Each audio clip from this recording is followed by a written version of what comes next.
Сіздерме достар, бүгін біз 672-ші есепті шығарамыз. Жаттығуда 80 сөз бар. Жаттығудағы барлық сөздердің 4-тен бірі зат есімдер, бұнан үші етістіктер, қалғаны әртүрлі сөз таптары. Жаттығудағы зат есімдер неше сөз, етістіктер неше сөз, әртүрлі сөз таптары неше сөз. Енді шығарайық. Біз шығару үшін 80-ді 4-тен 1-ге көбейтеміз. Яғни біз қазір зат есімдерді табамыз. 4-ті 4-ке қысқартсақ 1, 84-ке қысқартсақ 20 шығады. Сонда 20 бұл зат есімдер. Зат есімдер. Енді біз етістіктерді табамыз. Ол үшін 80-ді көбейтеміз 10-нан 3-ке. 10-ды 10-ға қысқартсақ 1 шығады. 80-ді 10-ға қысқартсақ 8 шығады. Сонда 24.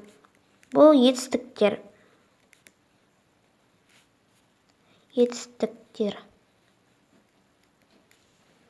Енді біз әртүрлі сөз таптарын табу үшін 80-нен, яғни барлығынан 24 пен 20-ның қосындысын 24 пен 20-ның қосындысын азайтамыз.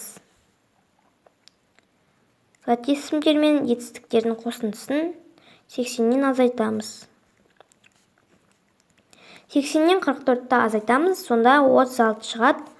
Бұл әртүрлі сөз таптары болады.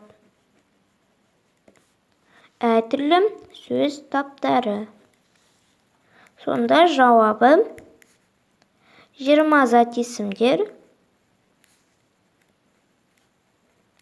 Зат есімдер. 24 етістіктер.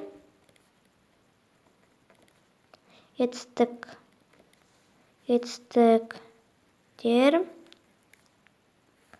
36 әртүрлі сөз таптары болады.